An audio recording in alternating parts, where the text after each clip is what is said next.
परमेश्वर का एक नियम है, और वो नियम यह है कि जो बीज है वो भूमि में बोया जाएगा, और भूमि में जब बोया जाएगा उसी के द्वारा वो जो बीज है वो फल को लेके आएगा। और जो पहला उदाहरण प्रभु दे रहा है वो ऐसे बोल रहा है कि वचन को मन से चुरा ले जाता है दुष्ट।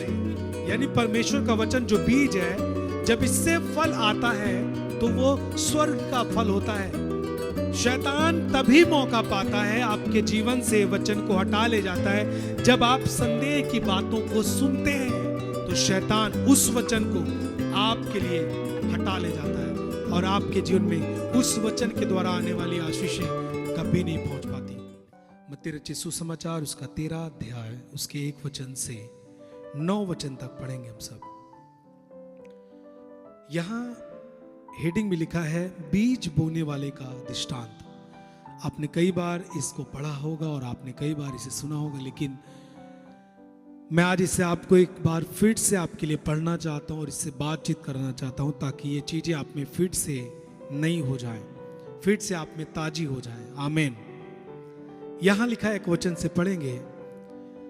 उसी दिन यीशु घर से निकलकर झील के किनारे जा बैठा और उसके पास ऐसी बड़ी भीड़ हुई कि वह नाव पर चढ़ गया और सारी भीड़ किनारे पर खड़ी रही। और उसने उनसे दृष्टांतों में बहुत सी बातें कही। और उसी बीच में प्रभु ने एक दृष्टांत और उनसे कहा, वो ये है, एक बीज बोने वाला बीज बोने निकला। बोते समय कुछ मार्ग के किनारे गिरे और पक्षियों ने आकर उन्हें चुंग लिया। कुछ बीज पथरीली भूमि पर गिरे जहां उन्हें बहुत मिट्टी ना मिली, और गहरी मिट्टी न मिलने के कारण वे जल्द उग आए, पर सूरज निकलने पर वे जल गए और जड़ न पकड़ने के कारण सूख गए। कुछ बीज झाड़ियों में गिरे और झाड़ियों ने बढ़कर उन्हें दबा डाला, पर कुछ बीज अच्छी भूमि पर गिरे और फल लाए, कोई 100 गुना, कोई 60 गुना और कोई 30 गुना। जिसके कान हो वह सुन ले। हालेलुया।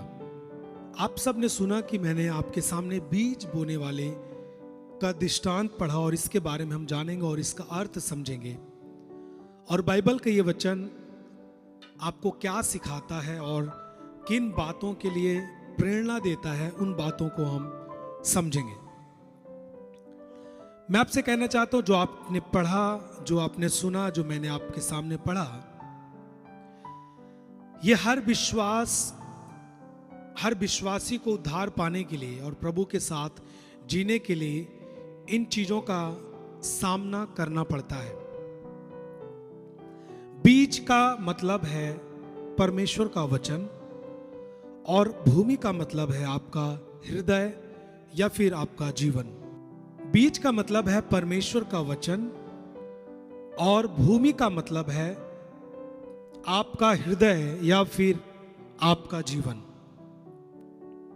और आप सबको पता है कि परमेश्वर का वचन ही है जो आपको चंगा करता है, आपको जीना सिखाता है, आपको परमेश्वर के बारे में सच्चाई बतलाता है, आपको उद्धार की बातें सिखाता है और आपको इस जीवन में एक अलग जिंदगी जीना सिखाता है। वो है परमेश्वर का वचन, वो है बीज। जो वो किसान है, जो वो किसान जिस बीज को बो रहा है, वो बीज है परमेश्वर का वचन, और जहां बोया जा रहा है वो खेती है आपका हृदय और आपका जीवन। एक बात आप याद रखें कि परमेश्वर का वचन यानी कोई भी बीज बिना खेती में गए वो कभी फल नहीं लाता। बिना वो बोए गए अवस्था में जब तक नहीं जाता तब तक फल नहीं लाता। और कोई भी बीज जब बोया जाता है, एक खेत में बोया जाता है, और उसे फल लाने के लिए खेत जरूरी है। बीज कोई डायरेक्ट फल नहीं देगा जब तक वो भूमि में ना बोया जाए। वैसे ही परमेश्वर का जो वचन है वो आपके हृदय में बोया जाता है, क्योंकि जब तक वो आपके जीवन में नहीं बोया जाएगा वो और कहीं किसी भी क्षेत्र में वो दिखाई नहीं देगा। इसका जो फल है, वचन का जो फल है, जब तक आपके जीवन में नहीं बोया जाता, जब तक आपके हृदय में नहीं बोया जाता है, तब तक वो कहीं बाहरी दुनिया में वो नहीं दिखने वाला, न उसका फल दिखने वाला है। क्यों प्रभु यीशु मसीह ने लोगों के उद्धार के लिए इस दुनिया में उसे आना पड़ा? क्या परमेश्वर के पास ये सामर्थ नहीं थी कि वो कोई फल उगा दे धरती पर और लोग उसे खाकर पापों से छुटकारा पा जाते? लेकिन ऐसा नहीं होता। परमेश्वर का एक नियम है और वो नियम यह है कि जो बीज है वो भूमि में बोया जाएगा, और भूमि में जब बोया जाएगा उसी के द्वारा वो जो बीज है वो फल को लेके आएगा। आपने देखा होगा कि कई बार क्या होता है, जब तक आप परमेश्वर के वचन को अपने जीवन में नहीं ग्रहण करते हैं, तब तक वो आपके जीवन के द्वारा कहीं पर भी आपके किसी भी क्षेत्र में आपसे जुड़ी कोई भी चीजों में, कोई भी जगहों में वो वचन फल लाता हुआ नहीं दिखाई देता है। जब तक आपकी जिंदगी में वो बोया नहीं जाता, जब तक आप उसे ग्रहण नहीं करते हैं, तब तक वो आपकी जिंदगी से जुड़े किसी भी क्षेत्र में उसका फल नहीं दिखाई देता है। इसीलिए इस बीज का मतलब है परमेश्वर का वचन, और जो खेती है जहां पर बोया जा रहा है वो है आपका हृदय, वो है आपका जीवन। तो जब बोने वाला बीज को बो रहा है तो बाइबल कह रही है, यीशु मसीह जब अपने लोगों को सिखा रहा है तो कह रहा है कि कई जगह पर बीज जाता है।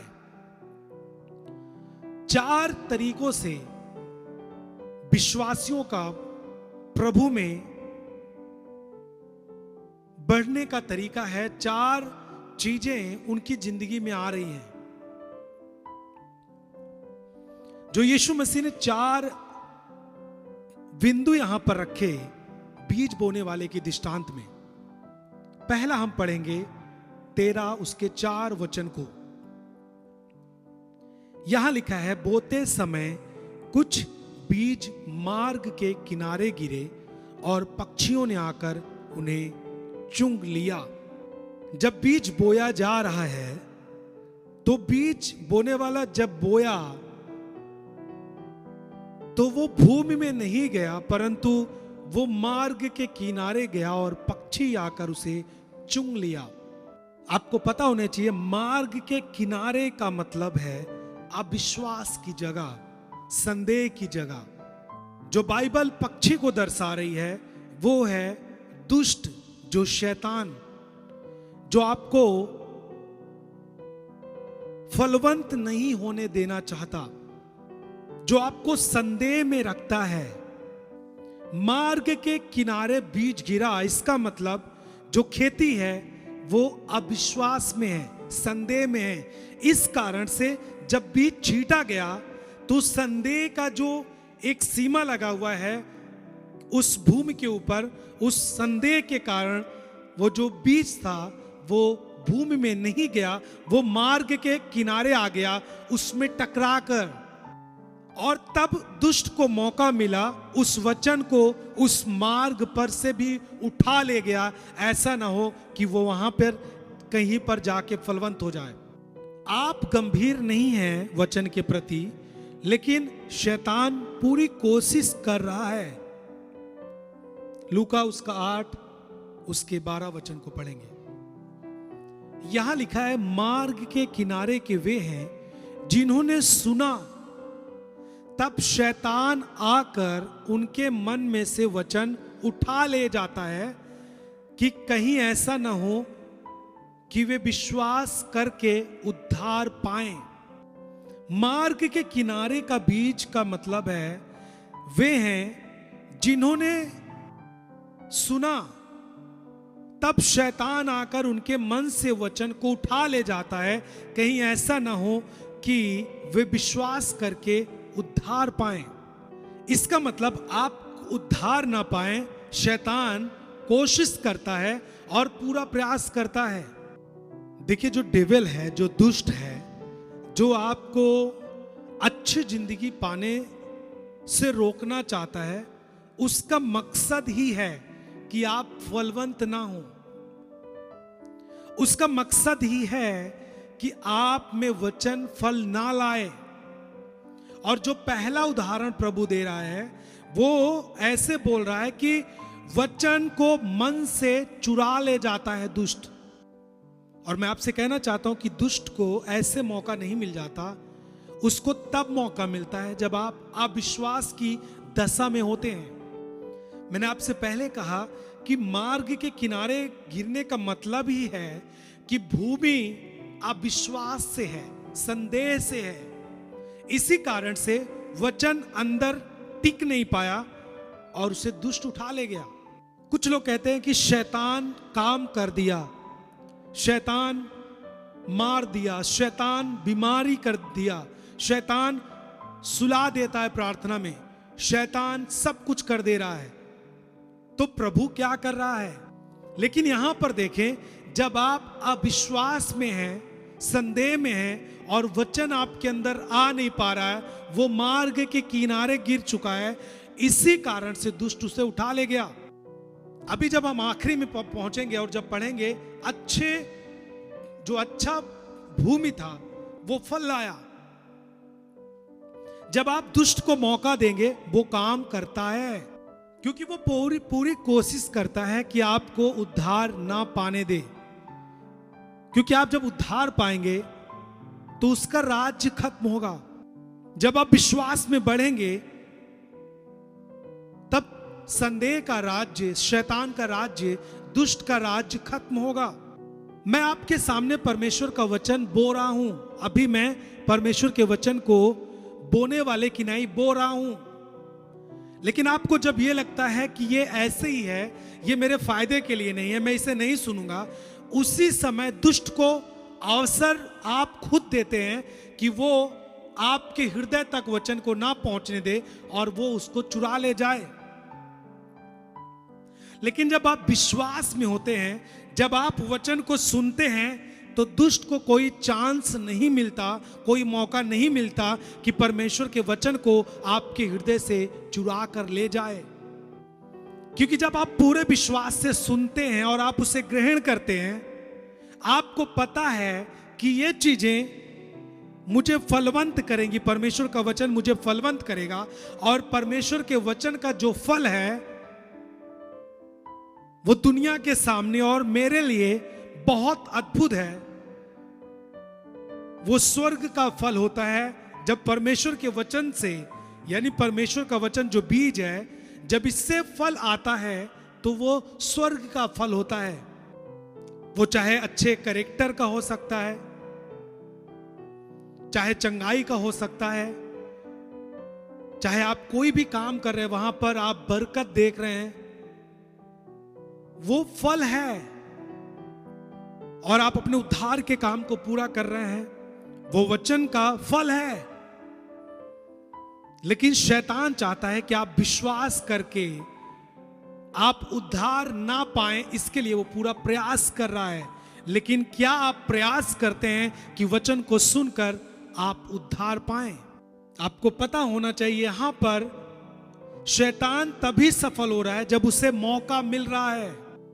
जब आप वचन के प्रति संदेह पैदा करते हैं तो शैतान यही चाहता है, और फिर वो आपके उस वचन को जो आप सुने हैं, जो आपने उसको थोड़ा जगह दिया, उसको वो उठा ले जाता है। जब आप अन्य भाषा के बारे में वचनों को सुनते हैं, और आपको पता होना चाहिए कि जब आप अन्य भाषा के बारे में सुनते हैं, ये जो एक वरदान है, जब आप इस पे काम करते हैं, जब आप इसे बोलते हैं, आपको पता होना चाहिए आप एक अलौकिक सामर्थ्य में बदलते जाते हैं। आप आत्मिक व्यक्ति में और आत्मिक सामर्थ्य में जीना शुरू कर देते हैं। लेकिन आप जब वचन सुने कि आपको अन्य भाषा में प्रार्थना करनी चाहिए, बोलना चाहिए, लेकिन उसी समय कोई एक व्यक्ति आकर के आपको अन्य भाषा के बारे में आपको गलत बोलकर चला गया और आपने उस पर संदेह किया, किस पर? अन्य भाषा के वरदान पर। तो इसका मतलब यह है कि शैतान इस टॉपिक को, इस वचन को आपकी जिंदगी से हटा ले गया, ताकि आप इस वचन के द्वारा अन्य भाषा में बोल करके आप फलवंत ना हो पाए, वो चुरा ले गया। आप मानते हैं प्रभु चंगा करता है, लेकिन जब वो चंगा करता है तो आप कहते हैं कि ये दवा ने चंगा किया या फिर ये और किसी ने चंगाई की। प्रभु ये छोटे रोग को चंगा कर सकता है, बड़े रोग को नहीं चंगा कर सकता। क्योंकि मैंने एक प्रचारक के द्वारा सुना कि प्रभु इस रोग को नहीं चंगा कर सकता है, इस रोग को चंगा कर सकता है। मैं आपको बोलना चाहता हूं, जैसे आप एक विश्वास के प्रचारक को सुन पा रहे हैं, वैसे ही दुनिया में बहुत सारे यूट्यूब पर बैठे हैं, सोशल मीडिया पर बैठे हैं, जो आप विश्वास का प्रचार करते हैं, संदेह का प्रचार करते हैं। वचन पर आप संदेह करें, वरदानों पर आप संदेह करें, उद्धार पर आप संदेह करें। धन की आशीषें परमेश्वर की ओर से नहीं है, आप ऐसा मानने लगे और आप मानने लगे कि धन परमेश्वर नहीं देता। शैतान तभी मौका पाता है, आपके जीवन से वचन को हटा ले जाता है, जब आप संदेह की बातों को सुनते हैं, जब आप संदेह की बातों पर, आप विश्वास की बातों पर मन लगाते हैं, तभी शैतान आपकी जिंदगी से उस वचन को जो आपको अलौकिक दुनिया में ले जा सकता था, उस वचन को चुरा ले गया। आपको पता है कि आप जब परमेश्वर के राज्य में बीज बोते हैं, बीज का मतलब आप अपने कमाई के द्वारा जो उसका हिस्सा है परमेश्वर के राज्य में बोते हैं। आप अपनी खेती का हिस्सा जब परमेश्वर के राज्य में बोते हैं, बाइबल कहती है कि परमेश्वर उसका कई गुना आपकी जिंदगी में वापस करता है। अब जब आपने इसे सुन लिया, तब यह वचन आपकी जिंदगी में आया, और जैसे ये जगह पाने वाला था, आपने इस पर संदेह किया कि क्या कोई ऑफरिंग बोने से धनवान हो सकता है? क्या कोई परमेश्वर के राज्य में अपनी कमाई का दसमांश और मन्नत से, जो हम परमेश्वर के राज्य में अपनी इच्छा से और प्रेम करने के द्वारा जो बोते हैं, क्या इसके द्वारा कोई धन की आशीष पा सकता है? जब आप इस तरीके से संदेह और अविश्वास को पैदा करते हैं, तभी इस वचन के द्वारा आने वाले काम को और इस वचन को शैतान आपकी जिंदगी से हटा देता है। फिर आप बोते नहीं, फिर आप आशीष पाते नहीं, फिर आप बोते नहीं, फिर आप धनवान होते नहीं हैं। बाइबल की जो भी बातें लिखी हैं, वरदान, दान, प्रतिज्ञाएं, वाचाएं आपके लिए, आज्ञाएं, ये सब एक एक बातें परमेश्वर के वचन जो हैं वो आपके लिए एक बीज की तरह है। और इन हर एक वचनों को अपने आप को अपने इस हृदय पर बोना है, अपने जीवन में बोना है। क्योंकि मैंने आपसे पहले कह दिया, जब तक ये इस जीवन में नहीं बोया जाएगा, तब तक ये आपके आसपास और आपसे जुड़ी हर एक क्षेत्र में नहीं पहुंच सकता। आप सोचो कि मैं प्रभु के वचन को ना अपनाऊं और प्रभु का सामर्थ मेरे खेती पर हो जाए, कभी नहीं हो सकता। कभी कभी लोग यीशु मसीह को अपनाने में शर्माते हैं, और उनको पता है कि प्रभु बड़े काम करता है, उनको पता है कि प्रभु मेरे इस बेटे को उसने चंगा किया है और वो हमेशा चंगा करता है और आज भी चंगा करेगा। लेकिन वो प्रभु को अपने जीवन में उसका वचन रखने में शर्म करते हैं और चाहते हैं कि प्रभु का वचन डायरेक्ट मेरे बच्चे के जीवन में चला जाए। ऐसा कभी नहीं हो सकता, क्योंकि जब तक आप उसका वचन, जब तक उसका बीज अपने इस हृदय पर, अपनी इस खेती पर, अपने इस जीवन पर, अपनी इस खेती पर नहीं बोएंगे, तब तक वो आपके बच्चे के जीवन में फल के रूप में नहीं दिखेगा, आपकी खेती पर नहीं दिखेगा, आपके बिजनेस पर नहीं दिखेगा। किसी भी क्षेत्र में आप चाहते हैं, परमेश्वर का वचन वहां पर डायरेक्ट नहीं जा सकता। उसके लिए चाहिए आपका हृदय, आपका जीवन, ताकि वो फल लाए। बिना खेती के कोई बीज फल नहीं लाता। तो मैं आपसे कह रहा हूं कि शैतान तो पूरा गंभीर है आपके हृदय से वचन को चुराने के लिए। बस आप थोड़ा संदेह पैदा करें, परमेश्वर के प्रति अविश्वास, थोड़ा भी वचन में जो लिखा है उन बातों को करने में आप विश्वास रखें, थोड़ा भी संदेह पैदा करें थोड़ा भी, तो शैतान उस वचन को आपके लिए हटा ले जाता है और आपके जीवन में उस वचन के द्वारा आने वाली आशीषें कभी नहीं पहुंच पाती।